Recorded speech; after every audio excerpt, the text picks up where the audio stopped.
Olá, meu nome é Luiz Carlos, eu sou professor de redação e neste vídeo nós vamos discutir o desenvolvimento na redação argumentativa do Enem. O texto do Enem, o texto dissertativo argumentativo, é composto de 3 partes. Introdução, onde se apresenta a tese, desenvolvimento, onde se apresentam os argumentos e conclusão, onde são apresentadas as propostas de intervenção.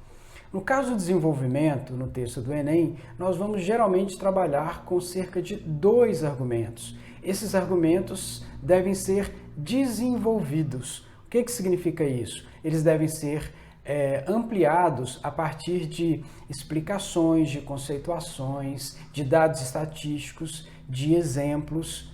Vamos ver isso melhor através de exemplos. Relembrando então a nossa proposta do Enem 2019, democratização do acesso ao cinema no Brasil. A tese que nós estamos defendendo é importante discutir os principais entraves, obstáculos à democratização do acesso ao cinema no Brasil. Aqui vale a pena lembrar sempre como é que eu crio argumentos. Eu pergunto a minha tese: por quê, quais ou como? A essa nossa tese caberiam 2 perguntas, né? Eu poderia perguntar também por que é importante. Aí os principais entraves viriam, por exemplo, na introdução.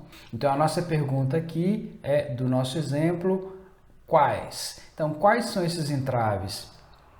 Um entrave para que o acesso ao cinema seja democratizado é que é a lógica do sistema capitalista, ou seja, o sistema capitalista faz com que não haja um investimento em locais com pouco poder aquisitivo. Então, a periferia da cidade, cidades do interior, né? Então, as empresas que constroem cinemas, as empresas vão acabar não investindo em determinados locais.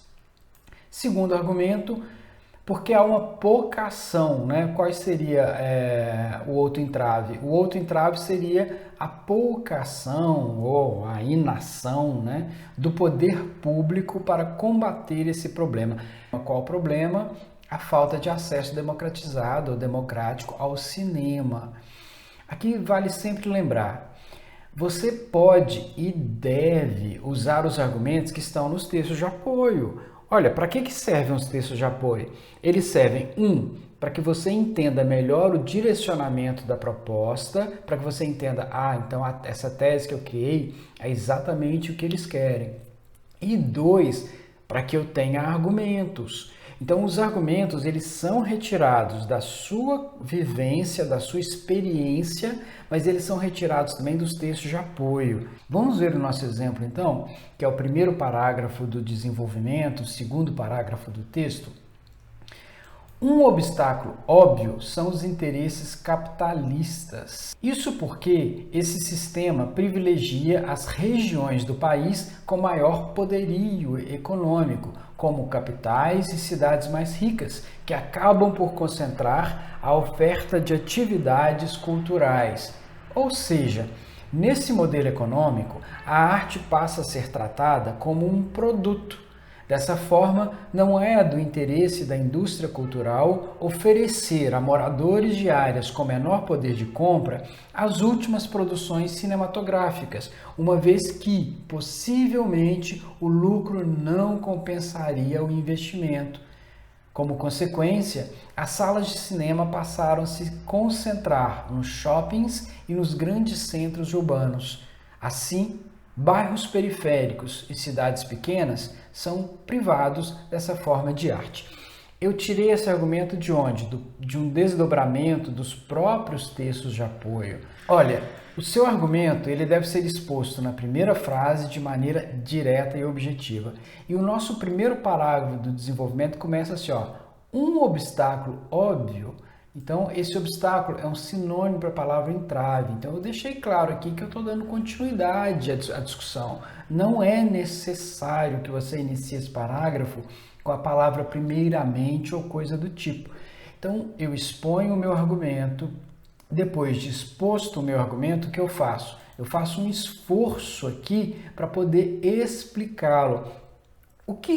O que são esses esforços? É o que a gente chama de processos de ampliação de ideia. O meu argumento ele é uma ideia. Como que eu amplio uma ideia dentro de uma língua? Através da conceituação, da explicação, da comparação, da exemplificação, da citação de dados estatísticos, da citação de argumento de autoridade, que são os pensadores, né, que muitos costumam citar aqui. O importante é que você cite o argumento e que depois você o desenvolva. Se o avaliador entender que você não desenvolveu bastante o argumento, que você não o explicou, não o fundamentou, você vai ser penalizado na competência 3. Vamos ver então aqui o segundo parágrafo do desenvolvimento. O nosso argumento do segundo parágrafo existe uma pouca ação do poder público para combater esse problema da falta de acesso democrático ao cinema. Então vamos ver, aqui olha, tem que haver o além disso, isso aqui vai fazer a coesão interparágrafo, competência 4. Além disso, o poder público pouco faz para corrigir tal desigualdade. Se por um lado a iniciativa privada seguia pela lógica do lucro, por outro, caberia ao Estado prover o acesso amplo à cultura, como preconiza o artigo 215 da Constituição Federal. No entanto, o que se vê é que os governos brasileiros, historicamente, não tratam como prioridade o combate à desigualdade, seja ela econômica ou de acesso à cultura.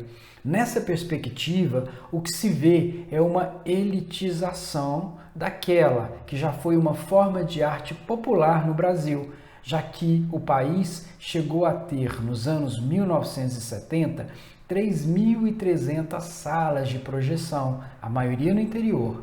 Hoje, no entanto, são 2.200, boa parte encastelada em shopping centers de grandes cidades. Os argumentos são obtidos a partir da resposta dada a uma das seguintes perguntas feita à tese. Por que, quais ou como? Aqui no nosso caso foi a pergunta quais. Vamos entender como é que se desenvolveu esse argumento? Olha aqui, o argumento é a primeira frase.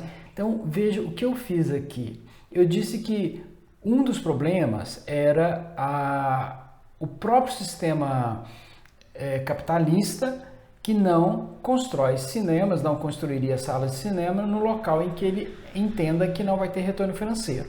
Neste parágrafo, eu estou dizendo que o poder público, então, deveria suprir isso. Ele deveria, de alguma maneira, levar esse cinema para essas pessoas, já que as empresas privadas, a iniciativa privada não o fez. E eu fundamento essa minha afirmação no artigo 215 da Constituição Federal, que é um artigo, gente, que diz respeito ao acesso à cultura. Eu coloquei a Constituição aqui para servir como repertório sociocultural, para eu ganhar a pontuação do repertório da competência 2? Não. Provavelmente eu já ganhei esses pontos quando eu comecei a introdução falando da Revolução Industrial. Aqui eu usei por necessidade mesmo. E veja que o uso de elementos que estão no próprio texto é cópia? Não, não é cópia. Os elementos que estão, as informações que estão no texto, elas estão lá para serem usadas. Muita gente entende o seguinte: não, mas se eu usar uma informação que está no texto, eu não vou ganhar ponto porque não fui eu. A redação do Enem, ela não vai dar ponto a você porque você pensou no argumento, apenas porque você pensou no argumento inédito, criativo. Ela vai avaliar você pela sua capacidade de organizar aquela informação dentro do texto. É um todo. Eu não fui lá e copiei a informação exatamente do jeito que estava e coloquei aqui. Eu usei aquela informação para fundamentar um ponto de vista meu, para fundamentar um argumento meu. Nós vimos que o desenvolvimento é aquela instância do texto argumentativo em que os argumentos são desenvolvidos. É muito importante que esses argumentos tenham sido criados a partir do questionamento da tese. Uma pergunta do tipo: por quê, como ou qual? Se eu fizer isso, eu tenho dois argumentos coerentes e que vão indicar para o avaliador que eu tenho um projeto de texto, o que vai ser útil na avaliação da competência 3.